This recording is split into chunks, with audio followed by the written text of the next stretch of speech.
Assalamualaikum warahmatullahi wabarakatuh.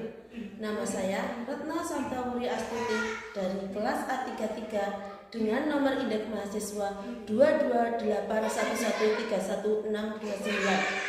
Kali ini saya akan memaparkan tentang hal-hal yang mengotori akidah. Materi ini untuk memenuhi salah satu mata pelajaran ilmu tauhid yang diampu oleh Ibu Siti Maryam Munjiat SSMPDI. Kali ini hal-hal yang dibahas hal yang mengotori akidah. Akidah dalam Islam sering disebut dengan tauhid. Ajaran ketauhidan sering disebut monoteisme. Sejarah perkembangan akidah Islam sudah ada sejak zaman Adam. Sebenarnya Islam menolak teori evolusi tentang asal-usul agama dari Darwin dan kawan-kawan. Hal-hal yang mengotori akidah adalah syirik. Syirik adalah dosa yang tidak akan terampuni. Syirik itu menyekutukan Allah. Syirik hal-hal yang harus dihilangkan dan tidak akan pernah masuk surga orangnya. Orang yang syirik akan mendapatkan tempat di neraka jahanam.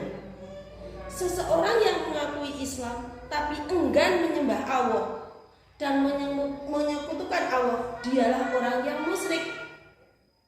Pada umumnya di era modern ini, perbuatan syirik ditunjukkan dengan hal-hal yang baru atau modern. Misalnya dalam bidang teknologi, orang tidak dapat hidup tanpa teknologi. Contohnya handphone. Bagaimana kok handphone bisa menjadi syirik? Karena orang tidak bisa terlepas dari handphone. Kemana-mana yang dibawa, yang ditenteng itu HP itu sendiri.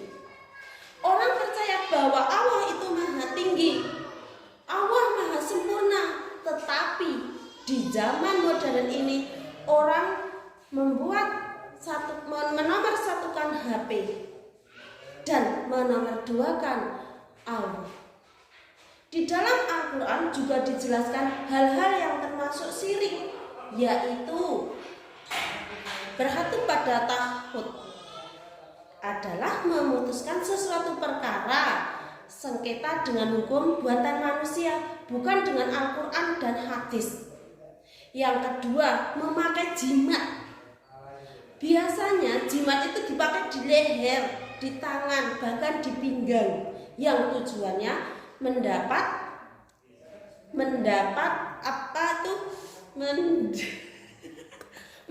kekuatan dan terhindar dari bahaya. Yang ketiga, minta berkah pada benda-benda yang mati. Contohnya dari pohon, dari batu akik. Nah, itu tidak boleh. Dan yang keempat,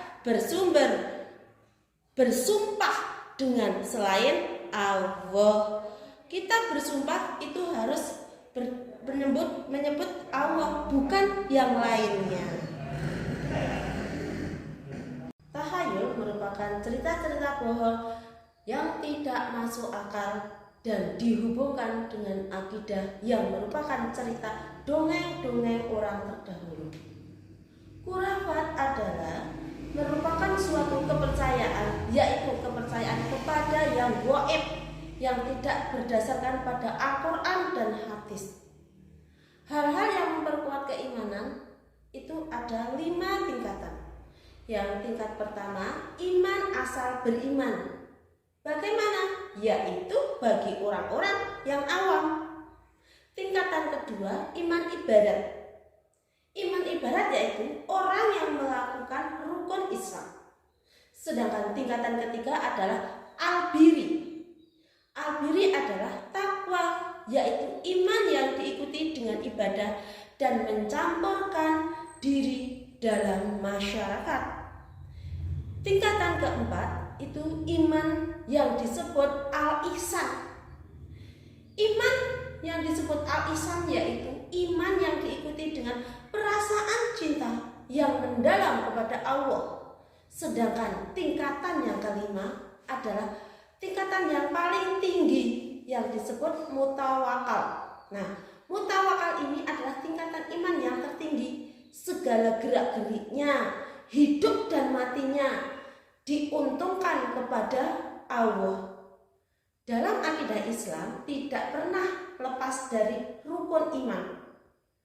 Untuk memurnikan kembali akidah yang terkotori, maka keimanan yang ada di dalam hati haruslah selalu tertanam.